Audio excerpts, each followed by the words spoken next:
Hi, today we are going to talk about water. Just like electricity, it is a very big chapter. So what I'm going to do is I'm going to split up this to 3 videos as well. Okay. Water is very important as we know it, because all living things need water.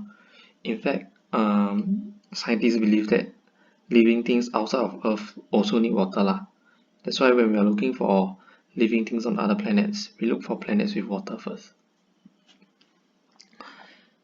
Okay, so what is water? I believe everyone know what is water. Okay, basically water is a matter. Okay, it is in liquid state, but of course it can also be in solid and gaseous state. About 70% of the earth is actually water. That means if you put all the land, all the different continents together, right, 30% will be land, the rest is water. However, unfortunately, out of this 70%, right, only about 1% is fresh water. That means only about 1% is water that can be drank. As mentioned, so water exists in 3 states: solid, liquid, and gas. Usually, we'll think of solid water as ice, but it can also be snow. Likewise, gaseous water can either be water vapor or steam. Water vapor and steam are two different things. Later, we will discuss about this. Okay, so these are the 3 states of water: your ice, which is a solid; your water, which is a liquid; and then your water vapor, which is a gaseous state. You realize that I didn't draw, sorry, or show the picture of water vapor, because actually water vapor cannot be seen. Okay, so when ice become water and water become water vapor, right, they are gaining heat So this change of state, you should be very familiar with it. Okay, later we'll talk about it. And then when water vapor turns into water and then become ice is when they lose heat. Okay, so when ice become water is melting. Okay, so just think about you taking an ice out of the fridge, you turn into water, right? So that process is melting. Okay, likewise, if you put water into the fridge, you turn to ice, and this process is known as freezing. That's because the water that you put in the fridge, it loses heat to the surrounding in the fridge, okay, in the freezer. That's why it turns into an ice cube. Okay, and then when water gains heat, it will evaporate and turns into water vapor that cannot be seen. So you just think about, if you pour a puddle of water accidentally on the school parade square, after sometimes the water will disappear, right? That's because they evaporate and turn into water vapor. And then water vapor, when they condense, they'll turn into water Okay, we'll talk more about all these 4 processes later, because there's more information than just what they are called. Okay, let's talk about evaporation first. Okay, evaporation is when water turns into water vapor, as mentioned previously. Okay, this is something you need to take note. Okay, it's very important. Okay, a lot of students will think that evaporation only takes place at 100 degrees Celsius. That's not true. Evaporation takes place at any temperature. That means water can also evaporate at 2 degrees Celsius, at 30 degrees Celsius, at 70 degrees Celsius, also at 100 degrees Celsius. They can evaporate at any temperature. So water can basically become water vapor at any temperature. It's not just 100 degrees. Now, the only requirement for water to evaporate is that it must gain heat. As long as water gain heat, it can evaporate on the surface. Okay, what do I mean by surface? That means actually water only evaporate on the surface. Okay, surface, that means the part that is exposed to the surrounding. Okay, as seen in the diagram. Okay, so what's the benefit of evaporation? One benefit is that it helps cool the rooms down. So let's say, for example, you feel that today is a very hot day, you can actually just put a pail of water in your room. Okay, the temperature in your room will drop. Okay, if I'm not wrong, it's about 1 degree Celsius So reason is very simple. Okay, because in order for water evaporate, like I mentioned, it needs to gain heat, right? So if you leave the puddle water in your living room, okay, let's say for example living room why is it that the temperature drop? Because when the water that you placed in the living room starts to gain heat and evaporate, it gains the heat from the surrounding. So the surrounding starts losing heat to the water so that the water can evaporate. So when the surrounding loses heat, the surrounding temperature drop. That's why evaporation actually helps cool down the environment as well. Okay, so it's the same logic as why we sweat lah. Okay, the reason why we sweat is because when there's water droplets on our skin, okay, these water droplets, they will evaporate, right? When these water droplets on which is sweat on our skin, it evaporates, you gain heat from our body, so our body will lose heat. So sweat actually helps cools our body down lah, and that's why we sweat. Okay, so let's compare evaporation and boiling. One of the most commonly compared, as well as a common misunderstanding in students. Okay, I believe a lot of students will misunderstand the meaning of evaporation and boiling. They are very similar, yet they are very different. Okay, evaporation, like I mentioned earlier, it takes place at any temperature. Okay, and it only takes place on the surface of the water. Okay, only on the part that's exposed. For boiling, right, boiling only takes place at 100 degrees Celsius. Okay, which is the maximum temperature lah. So boiling point actually means maximum temperature. Okay, that means sorry, let me write properly. That means water cannot rise above 100 degrees Celsius. That's the maximum they can go. Okay, and for boiling, right, it takes place throughout the water. Okay, so as I was mentioning earlier, evaporation is only on the surface. Okay, but evaporation is the whole water. Sorry, boiling is the whole water. Okay, so if you ever seen water boiling through a transparent container, like for example a glass, you realize that inside there's a lot of bubbles. But if you look at the pail, although the water level will drop, but you don't see any bubbles inside, no bubbles. So what's all these bubbles are? These bubbles is because the water is boiling. So that's why you see the whole water is boiling.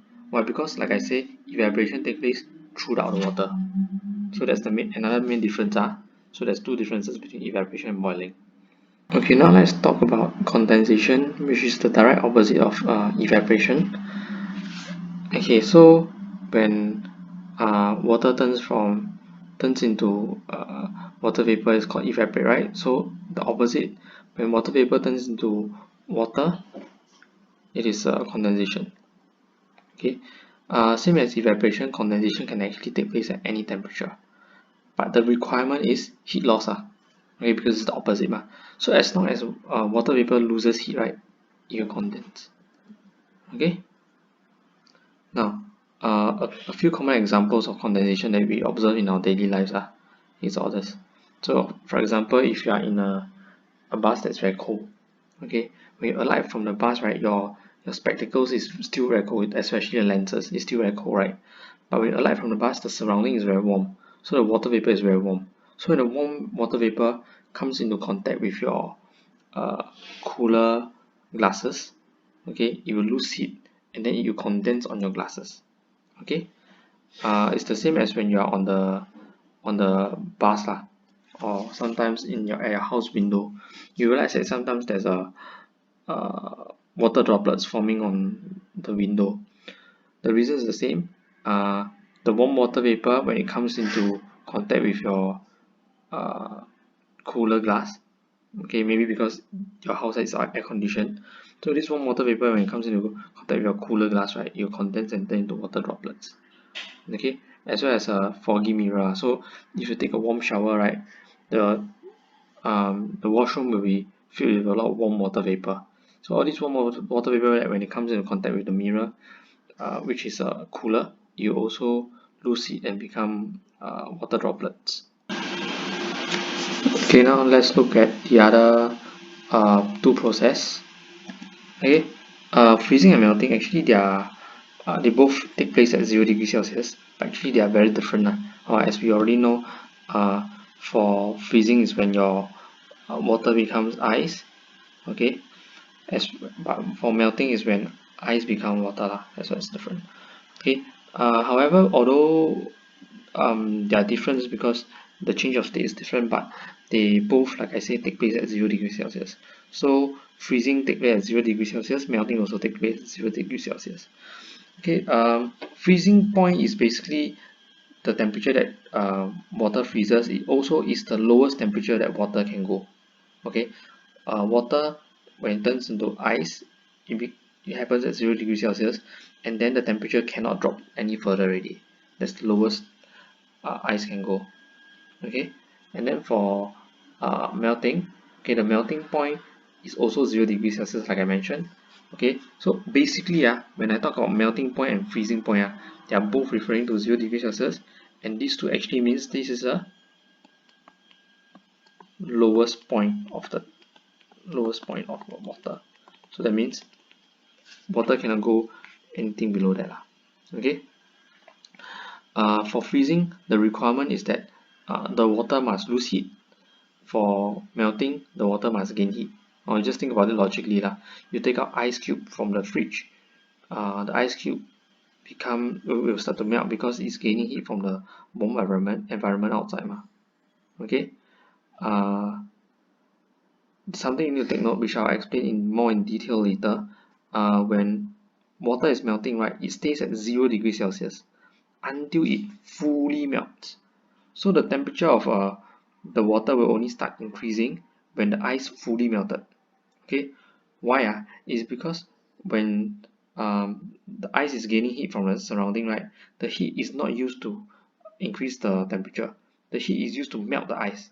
So no heat is used to increase the temperature, and that's why the temperature don't increase.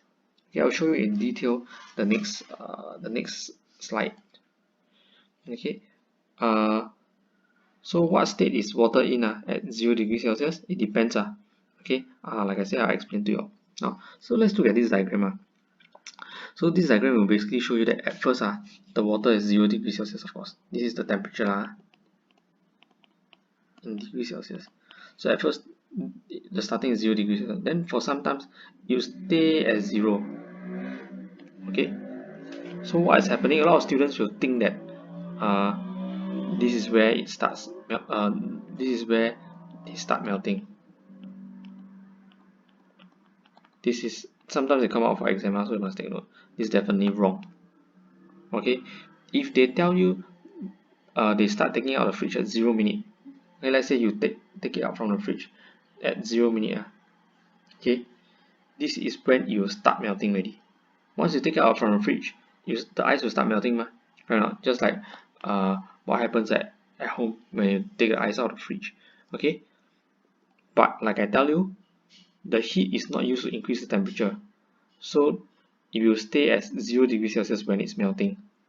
Okay, so when it's melting, okay, it is still 0 degrees Celsius. Okay, when the ice fully melt, then the temperature will start increasing. Okay, so take note of this. Now a lot of students will say that it starts melting, okay, when the temperature starts increasing. Not true. It starts melting the moment you remove it from any place that you left the ice in. Okay, for example, freezer. Okay, the reason why it stays like this, but like I tell you, is because the heat that you gain is used to melt, not used to increase temperature. That's why the temperature will increase. Okay. Then the other misconception among students is the word steam. A lot of students will tell me, okay, I know steam is a water vapor. Okay, but since you know that steam is water vapor and you know that water vapor cannot be seen, right? So you should not be able to see steam as well. Okay, but a lot of students will think that they can see steam, which is not true. So what's the difference between steam and water vapor? Actually, they are the same. Steam is also water vapor, but steam is water vapor at 100 degrees Celsius. Okay, so let's put it into perspective. So water vapor is water in gas state at any temperature, but steam is water vapor also, but only at 100 degrees Celsius only. Okay, so basically all steam are water vapor, but not all water vapor are steam. Okay, because some water vapor will be 100 degrees Celsius, but so those water vapor that are not 100 degrees Celsius, they are not steam. But for water vapor that's 100 degrees Celsius is also known as both steam and water vapor. Okay, so what state is steam in? So because water vapor is in gaseous state, right?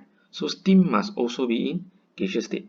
Okay, and because we cannot see water vapor, so we also cannot see steam because steam is a water vapor. we cannot see, cannot see.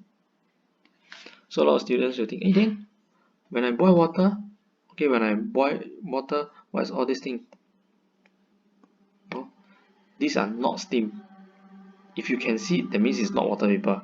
And since steam is water vapor, so steam cannot be seen. So this, since you can see them, then you can conclude that they are not water vapor. Okay.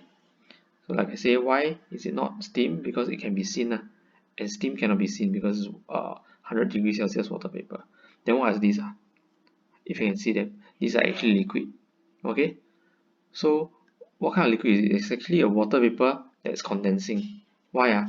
Because right now, all these are hot water vapor coming out. This hot water vapor that's coming out, the environment is cooler.